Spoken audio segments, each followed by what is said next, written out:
চীনের উত্তরাঞ্চলে একটি কয়লা খনিতে গ্যাস বিস্ফোরণে অন্তত ৮২ জন নিহত হয়েছেন।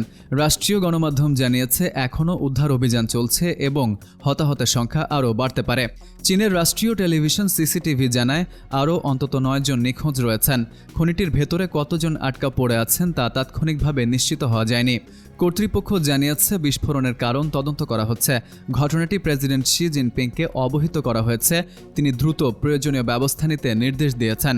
রাষ্ট্রীয় বার্তা সংস্থা সিনহুয়া জানিয়েছে শানসি প্রদেশের চাংঝি শহরের লিউশেন ইউ কয়লা খনির ভেতরে কার্বন মনোঅক্সাইডের মাত্রা বিপজ্জনকভাবে বেড়ে গিয়েছিল। স্থানীয় সময় শুক্রবার সন্ধ্যা 7:30টার দিকে বিস্ফোরণটি ঘটে। তখন খনির ভেতরে 247 জন শ্রমিক কাজ করছিলেন। বিশ্বের অন্যতম কয়লা উৎপাদনকারী অঞ্চল শানসি দীর্ঘদিন ধরেই খনি দুর্ঘটনার জন্য বিখ্যাত। নিরাপত্তা ব্যবস্থার দুর্বলতার কারণে অতীতেও এখানে বহু প্রাণহানির ঘটনা ঘটেছে।